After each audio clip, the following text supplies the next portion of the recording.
Hello guys, if you're new here, welcome. If you're a subscriber, welcome back. So today is Monday, so I am 20+4 today, and I have to go shopping. I went shopping a while ago when I first landed in Calgary, and it honestly slipped my mind to get bottoms, but now the leggings I do have, they're like high-waisted ones, they're getting very tight and uncomfortable. And so yeah, I need new ones, and let me show you them.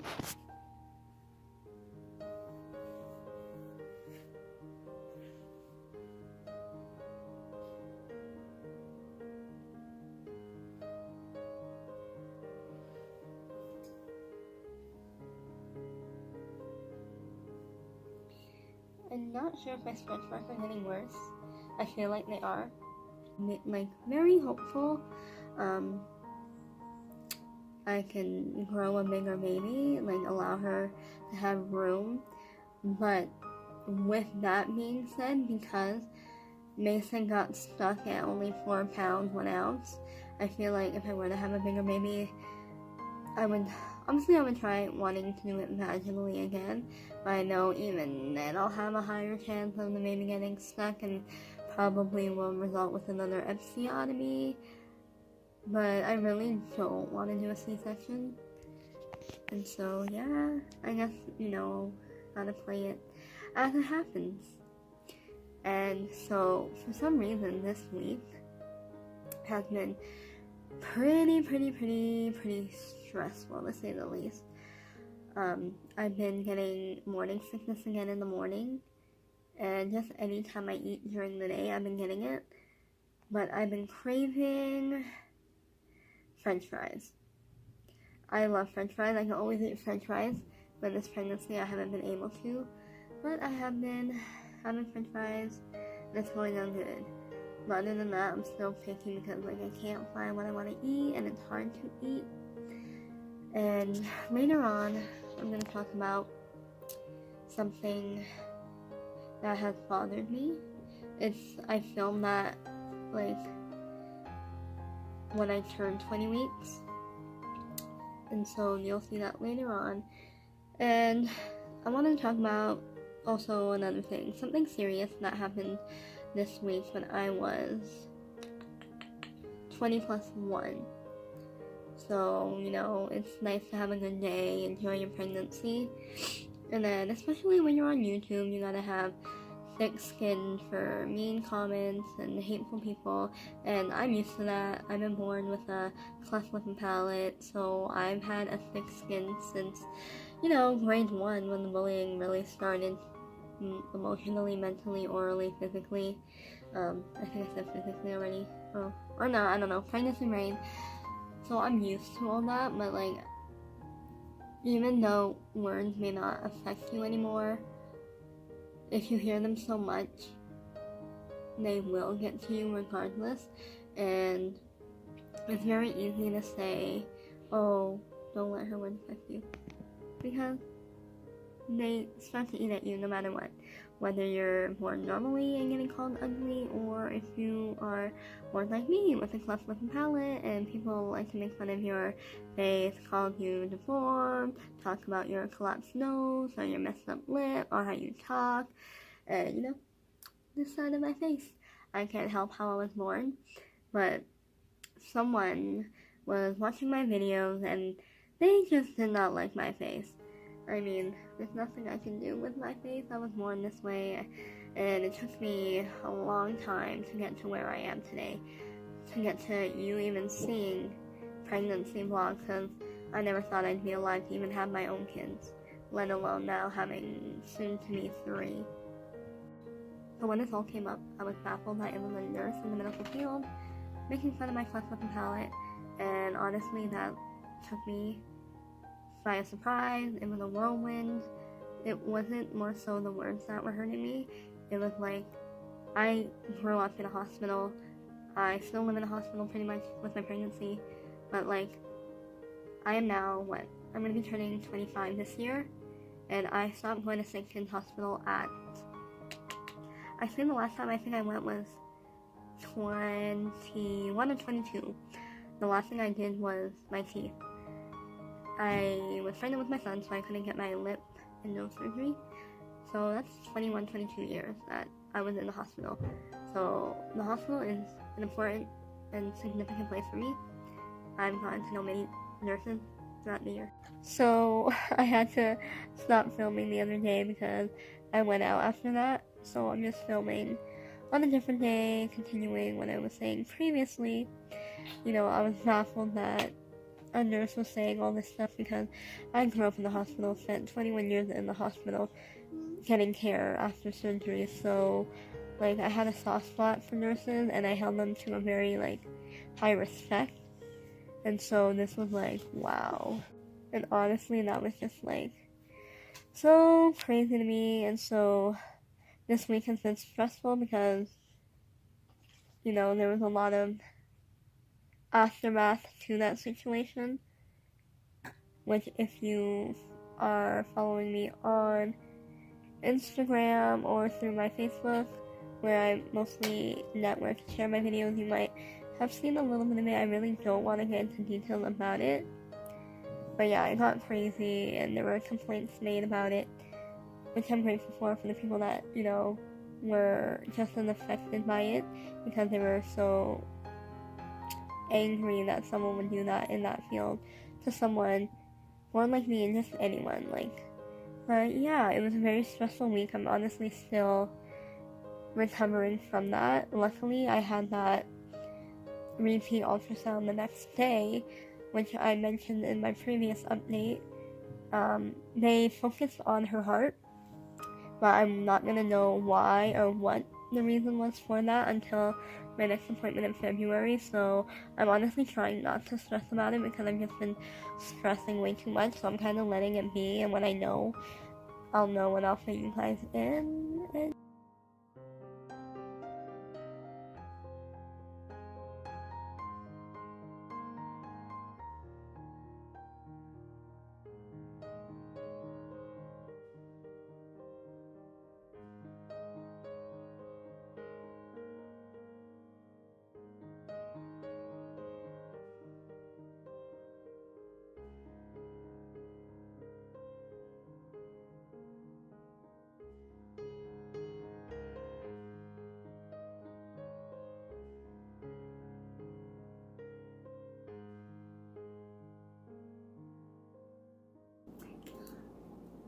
Hey guys, I just wanted to reiterate something that I had posted in one of my IG stories in the previous week.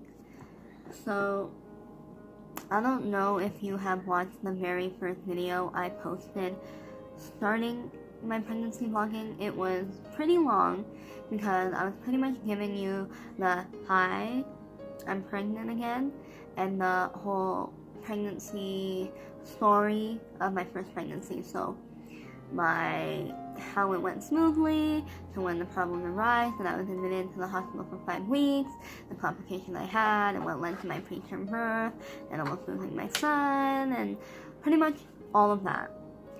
And so when I had announced that I was pregnant this time, a lot of people on my Instagram have followed me throughout the years from being pregnant with my son. And when I had announced, they were like, the first thing they did were wish me congratulations, but also, you know, I hope everything goes better this time around. And I knew, because my previous OB who was in the hospital taking care of me, he told me, like, pretty much back then, a week postpartum, don't get my hopes up for when I have my next baby, and when I do, to see him or someone right away to be watched from the start this time. So I always knew there was a high chance of, you know, repeat high-risk complications. That's like just what happens. It's inevitable with any person who was high risk. Some have no complications the next time, but he made it seem like for sure there was. And then so yeah, so I'm not really like shocked with what's going on. But there are new complications popping up. So while I am prepared, there's still new things that stress me out. And even if, let's just say, I was so lucky to not have any complications this time around, I would still be just as stressed out.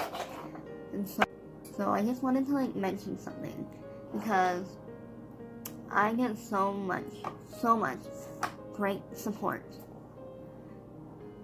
But while I get that great support, there's something that does get a little bit under my skin, which is fine because I think it's something I need to clear up of why it gets under my skin, and like I try to be as transparent as possible. So I feel like I need to clear this up with all of you, so you understand maybe why it might get under my skin and why I am the way I am, or why I think the way I think and choose to cope how I am. So as much as I get these lovely messages that I appreciate so much, like honestly I can't even tell you how much I appreciate them, and sometimes I can feel almost a bit pressured to have this facade of putting out there that I am positive all the time and I am only thinking about the positives of each appointment that I'm having when I'm finding out a result of something.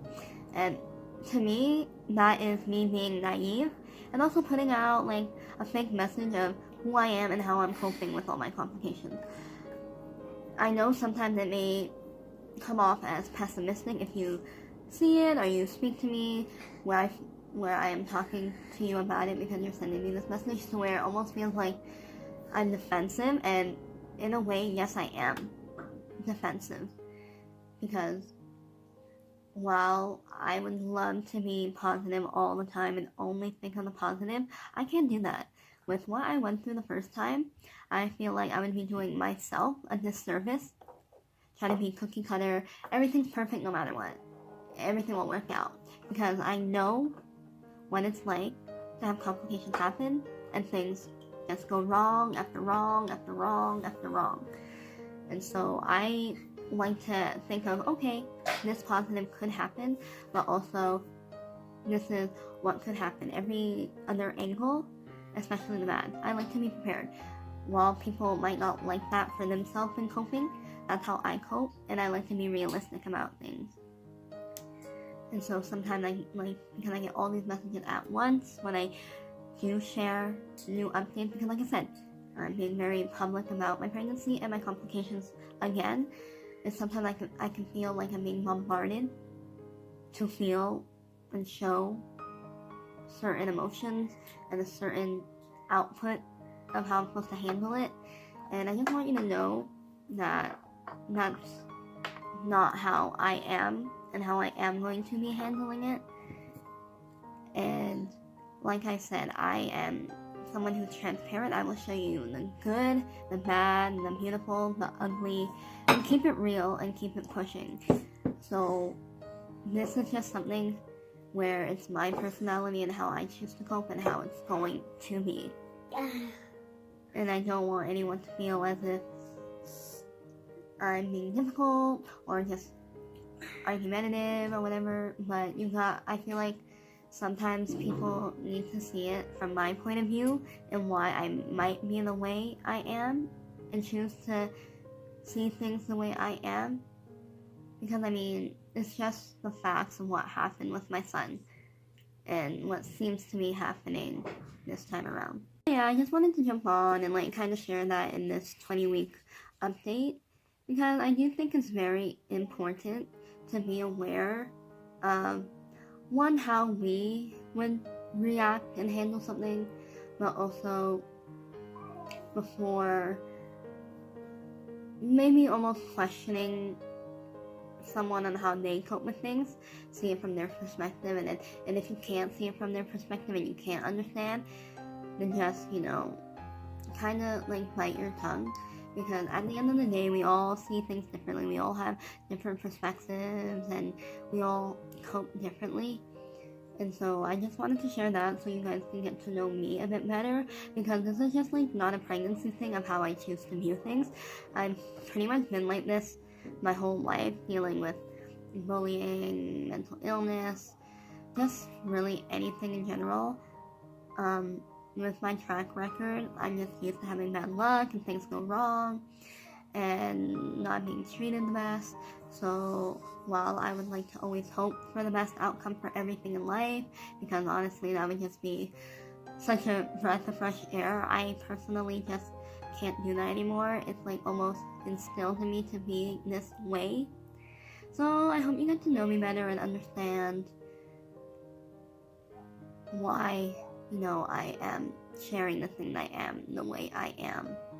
Because I do want to be open with everyone while sharing it, but I also don't want to get that almost extra added anxiety that I really don't need to defend my personal way of coping with the complications that are popping up, because I choose to do it in a more realistic tone, I guess, and not cookie cutter. I believe everything's going to be magical in the end, because I know, sometimes not everyone gets lucky. I almost lost my son, and I feel like once you almost lose your child, there's always going to be that realistic fear in you of always wanting to know the worst case scenario that could happen, because it has almost happened before. But yeah, I hope you enjoy the rest of the week's vlog.